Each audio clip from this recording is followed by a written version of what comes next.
ese recorte de producción que se anunció en el día de ayer. Y mientras tanto, también miramos a otras cuestiones que no tienen tanto que ver con el recorte de producción de crudo, pero que nos hace mirar de nuevo al sistema financiero y a lo ocurrido con Silicon Valley Bank. Porque en las últimas horas se ha filtrado la confirmación de lo que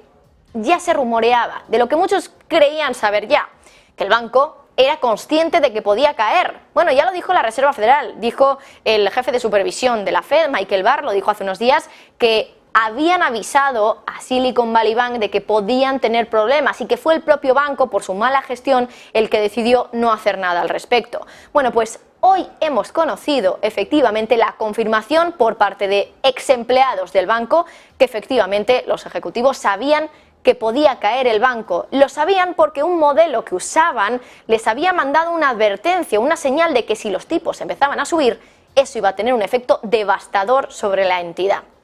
Pero aún así decidieron pasar del tema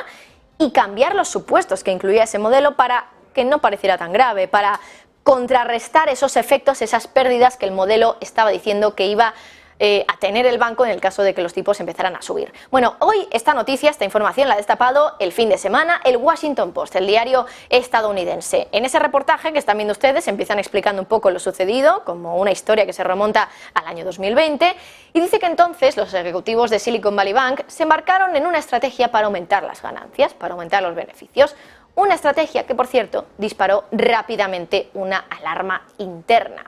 El banco, claro, había decidido comprar bonos a más largo plazo por un motivo muy sencillo, y es que, claro, en una curva normal, en una curva de tipos normal, los tipos a corto plazo están mucho más bajos que los tipos a largo, algo que no ocurre ahora porque tenemos una curva invertida, ya lo saben, una curva donde los bonos en los plazos más largos tienen unos tipos mayores, una rentabilidad mayor a la que tienen los tipos más largos. Claro, en un momento donde los tipos incluso están en negativo en algunas referencias, por ejemplo en la deuda pública de Alemania, claro, los inversores se iban a los plazos más largos, plazos que por tener más incertidumbre, porque el dinero en este caso no nos lo van a devolver hasta dentro de mucho más tiempo, imagínense 10, 15, 20 años, solo por esa incertidumbre, en este caso los emisores tienen que pagarnos más. Esta curva de tipos ahora no está así, está invertida porque la situación ahora mismo es distinta y eso nos está indicando de hecho que va a haber recesión. Pero entonces, 2020, es verdad que teníamos pandemia, que se hablaba y tuvimos finalmente una recesión por el COVID, pero no una recesión que quizá podríamos haber tenido si no hubiera llegado la pandemia. En ese momento, como les decía,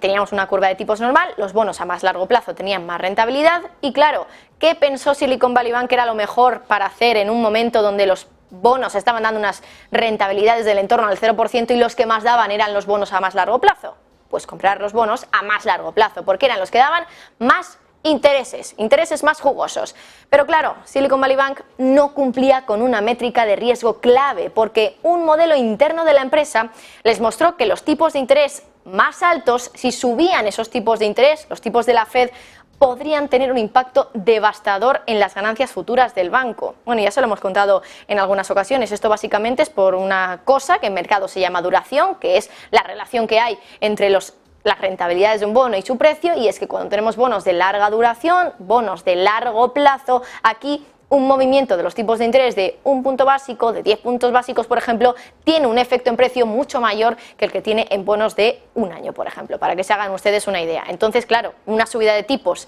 de igual nivel en unos bonos a 10 años tiene mucho más efecto negativo en precio en esos bonos a 10 años que en los bonos a un año. En lugar de prestar atención a esa advertencia en Silicon Valley Bank y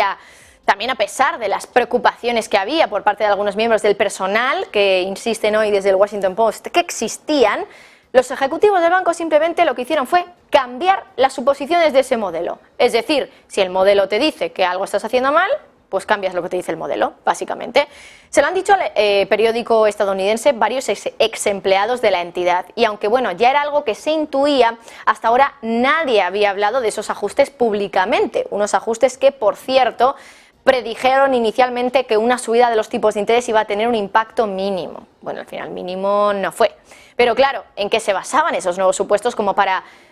mutear las pérdidas que se iban a originar por la subida de los tipos? Pues en esos nuevos supuestos lo que validaron fue una estrategia que se basaba en que Silicon Valley Bank iba a generar muchos beneficios y que esos beneficios iban a poder contraponer o contrarrestar, más bien dicho, esas pérdidas que iban a suponer la caída en precio de los bonos que tenían en cartera, porque eran bonos de larga duración, bonos de plazos muy largos. Pero esos supuestos acabaron estando profundamente fuera de lugar. Silicon Valley al final no pudo hacer todo el dinero que ellos querían hacer para contrarrestar esas pérdidas. Claro, el año pasado, ¿cuánto subieron los tipos? Pues casi 5 puntos porcentuales, el ritmo más rápido desde 1980. Y mientras tanto, los clientes de Silicon Valley Bank, ya saben, empresas tecnológicas, habían entrado en un momento caótico tras la pandemia. En la pandemia todo fue, bueno, de color de rosa, pero luego llegó la hora de la verdad, llegó la hora en la que la tecnología que había sido tan necesaria en pleno COVID empezaba a serlo menos por el simple hecho de que la gente dejaba de estar tanto tiempo en sus casas. Es decir, mix perfecto para que los clientes de Silicon Valley Bank retiraran efectivo mucho más rápido de lo que esperaban los ejecutivos bancarios. Bueno, la historia de la caída de Silicon Valley Bank ya no se la voy a contar, ya se la saben, así que vamos a volver al pasado de nuevo porque uno de los ex empleados consultados por el Washington Post asegura que la gerencia del banco, los que sabían, los directivos, siempre quisieron contar una historia de crecimiento en el banco. Y dicen también estos ex empleados que cada trimestre había presión para generar más y más beneficios, unos beneficios que últimamente no estaban llegando, que hicieron que Silicon Valley Bank tuviera que salir al mercado a decir queremos una ampliación de capital y que el mercado se oliera algo raro y sucediera todo lo que finalmente sucedió. Bueno, pues con esto acabamos esas claves de la tarde.